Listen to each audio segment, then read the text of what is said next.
What's up, everyone? This is Shade, and this is Rogue. She just got dropped off yesterday, so this is actually our first actual session. We did leash pressure exercises with the slip lead, and so now we've actually swapped her out for the 2.25 Herm Springer prong collar, and I'm using a 6-foot leash attached to it. And so now we're just going to do essentially the same thing just to get her used to the pressure of the prong collar and teaching her what that means and how to shut it off. And we'll also be conditioning the yes marker, which will eventually turn into a release cue. All right? So this is what this kind of looks like. We're going to go up. She stops. Pressure comes on. Yes! See if she eats. Doesn't want to eat. She'll probably will eventually. Release pressure. Yes! Let's go.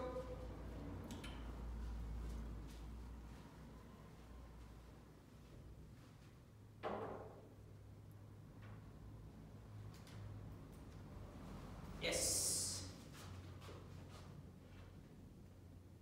Yeah. Almost. Yes. No.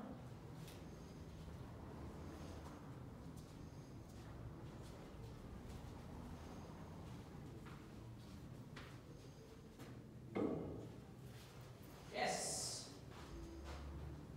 So a few things that's happening. One, I'm waiting for her to just stop, so therefore I can kind of adjust myself, apply the leash pressure, and then she turns into the leash to turn the pressure off. I don't want to be pulling because I want her to do the work. I don't want to be doing the work for her, pulling her towards me to where the leash pressure will go away once, we're moving in the same direction. I want to apply just a light little bit of leash pressure and have her head turn into it, and then she's going to start connecting the dots and be like, oh, when I turn into this, I get food.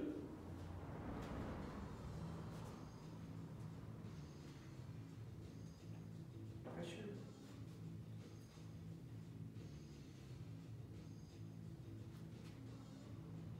Yes! And the moment her head turns into the pressure, I release it, and then I say yes. All right, and that is just the conditioning of the yes marker.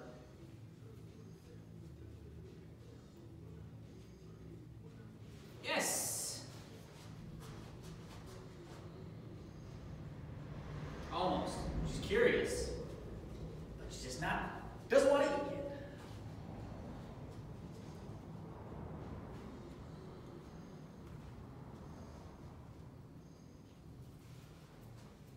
Yes!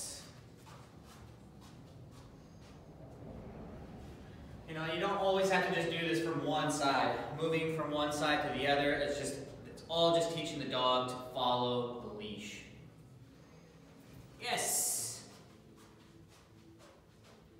But what I think about if I'm going to be on one side or the other, it's just like, what is the quickest way to getting the turn, right? And what's going to be the easiest? And so it's like if I'm looking at this right here, this dog's body is at this angle this way. I don't necessarily want to be pulling on this side. I would much rather be on the opposite side for a quicker turn. Yes!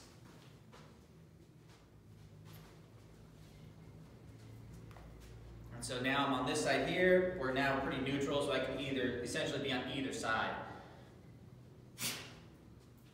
Yes!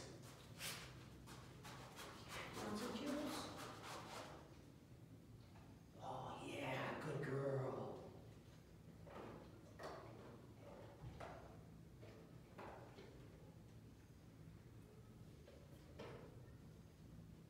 All right, ate some food. Let's go.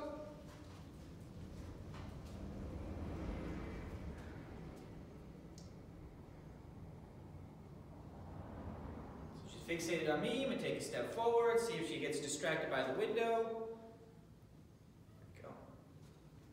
Yes!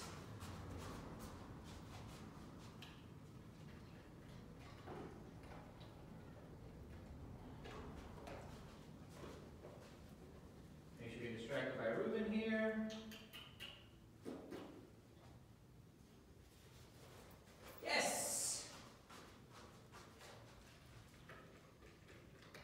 So what just happened right there is I was starting to apply the leash pressure, she started to turn into me, and then she started going back to looking at Ruben, so I had to reapply the leash pressure. And so when those kind of moments happen, as the dog starts to turn to me, I start letting up on the leash pressure, but I don't I don't let go all of it until she's fully committed into turning into me. And so I'm just always watching what the dog's doing. Can I release it all the way? Can I release it some? Oh, I got to apply a little bit more. The dog is telling me what I need to do. All right?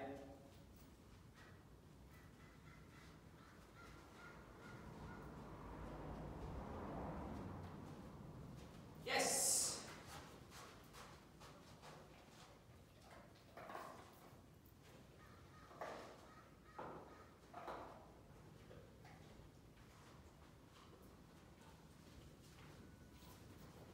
The other thing is I'm being very careful not to apply any leash pressure outside of these particular leash pressure moments that I want her to turn into me.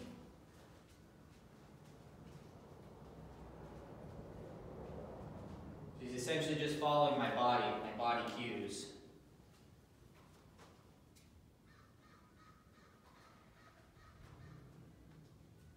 Yes. Yes. So on that one, she beat me. I let go. I thought she was committed, and she ended up looking back at the car that was just being started. Yeah, no garden kibbles just smells like it.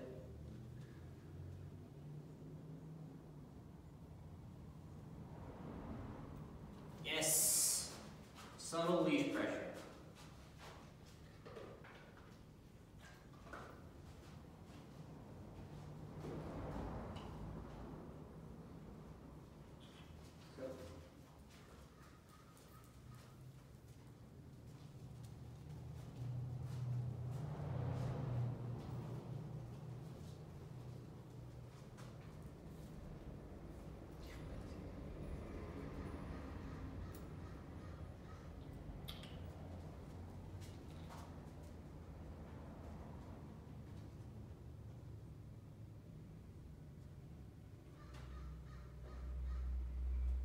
Yes.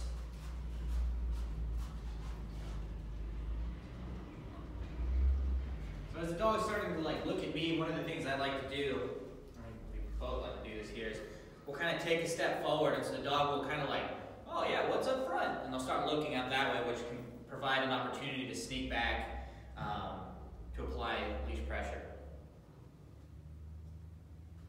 Yes. And if you notice, every time I'm not pulling back along her spine, I'm always going out to a 90-degree angle. Yes.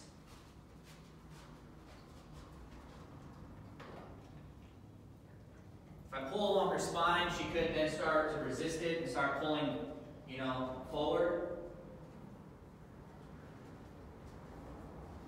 So just trying to make it as clear as possible by going out to a wide angle of 90 degrees.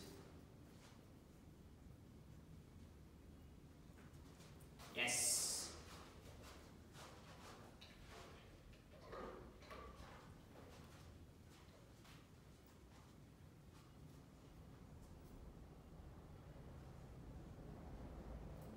I think one of the biggest things is there's no rush, so move slow. We don't need to be getting 1,000 reps in of just chaos, but we can get good reps in of good controlled effort. Yes.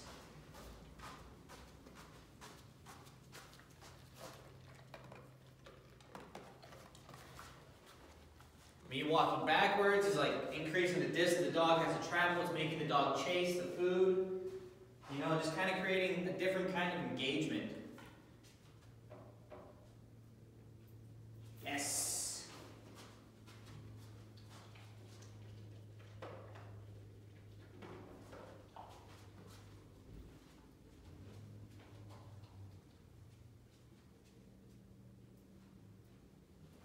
Yes.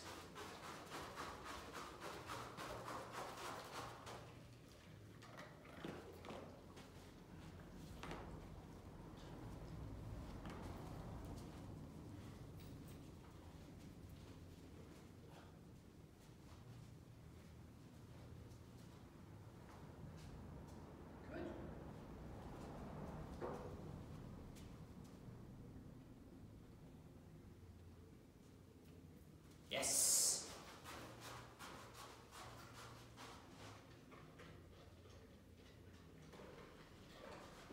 So another question you might be asking is, how much food am I feeding the dog?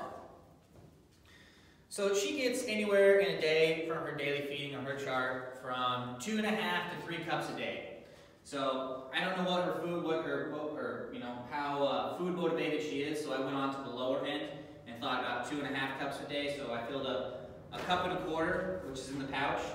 And I'm not just feeding one kibble because we'll be here all day with that. And so I'm actually kind of feeding a small little, tiny handful, I guess. It's probably like a group of like 10 little kibbles.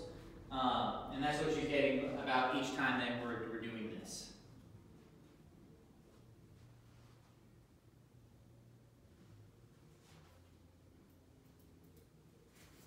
Yes.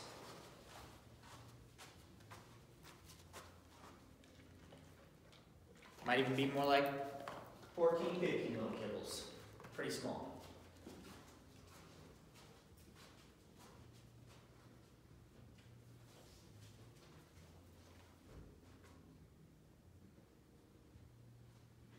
Yes.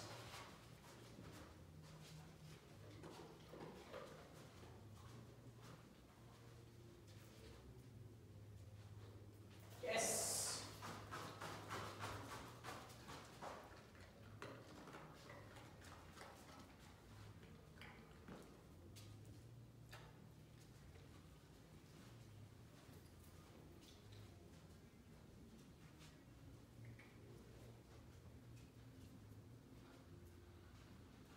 Yes.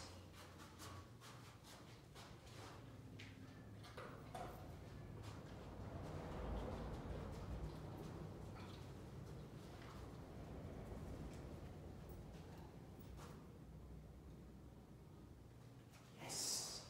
Subtle leash pressure. I mean, that one was just, I barely engaged the collar and she felt it and she turned into me.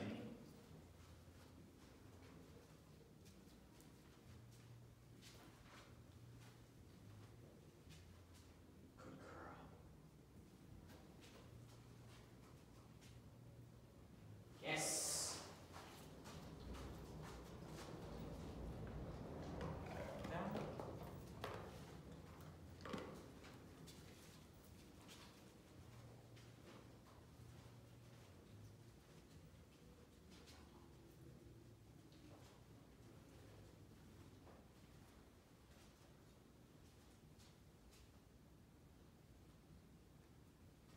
Yes.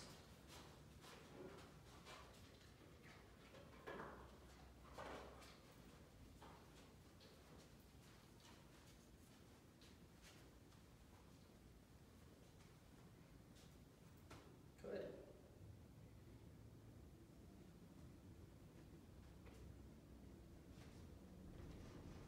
Yes.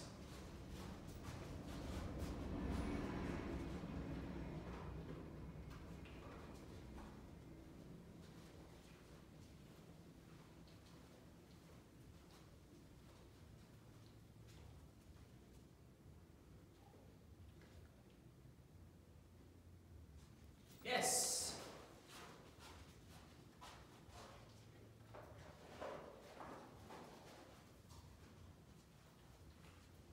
All right, so she's about just a couple more left, so I think we're going to wrap that up here. And that's essentially how we go about showing leash pressure, teaching leash pressure to the new dogs that come in. All right, hope that helps. If you have any questions, leave them in the comments. If you found it useful, share it. Hope you guys have a good day. Talk to you later.